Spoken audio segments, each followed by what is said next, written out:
স্বাগতম জনাইছোঁ। আজি মই আপোনালোকলৈ লৈ আহিছোঁ আলু বিলাহীৰে ৰন্ধা বৰালি মাছৰ আঞ্জা। বৰালি মাছ খাই কোনে কোনে ভাল পায় মোক জনাব দেই।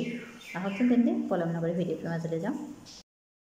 আলু বিলাহী দি মাছৰ আঞ্জা বনাবৰ কাৰণে মই এটা বৰালি মাছ লৈছোঁ।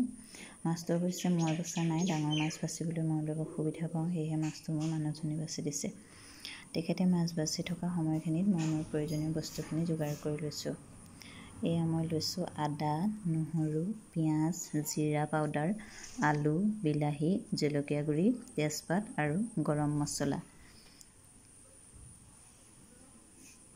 প্ৰথমতে মই আদা, নহৰু আৰু পিঁয়াজখিনি মিক্সিত পিচি লৈছোঁ। মোৰ এইখিনি বস্তু যোগাৰ কৰি হোৱালৈ তেখেতৰ ইতিমধ্যে মাছ বাছি হৈ গৈছে। মই মাছখিনি ভালদৰে ধুই নিমখ, হালধি আৰু অকণমান মিঠাতেল দি ভালদৰে সানি লৈ 2 মিনিটমান ৰাখি থৈছোঁ। যিহেতু বৰালি মাছ বহুত ফুটে, গতিকে মিঠাতেল দি দিলে অলপ কমকৈ ফুটে আৰু 2 মিনিট ৰাখি থ'লে মাছখিনি ভালদৰে নিমখ হালধিখিনি সোমাই যায়। আৰু বিলাহী 2টা কাটি লৈছোঁ আৰু আলুখিনি সিজাই লৈছোঁ। এতিয়া মই কেৰাহীত তেল গৰম কৰি লৈছোঁ আৰু মাছখিনি ৰঙচুৱা হোৱাকৈ ভাজি লৈছোঁ।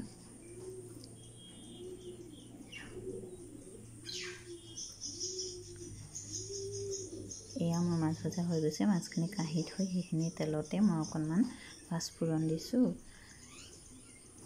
আৰু এটা তেজপাত আৰু মই পিঁয়াজ, নহৰু, আদাৰ পেষ্টটো যে কৰি থৈছিলোঁ এই পেষ্টটো দি দিছোঁ। এতিয়া মই সৰু চামুচেৰে এচামুচ জলকীয়া গুড়ি আৰু এচামুচ জিৰা গুড়ি তাতে দি ভালদৰে লৰাই বিলাহীখিনি তাতে দি দিম।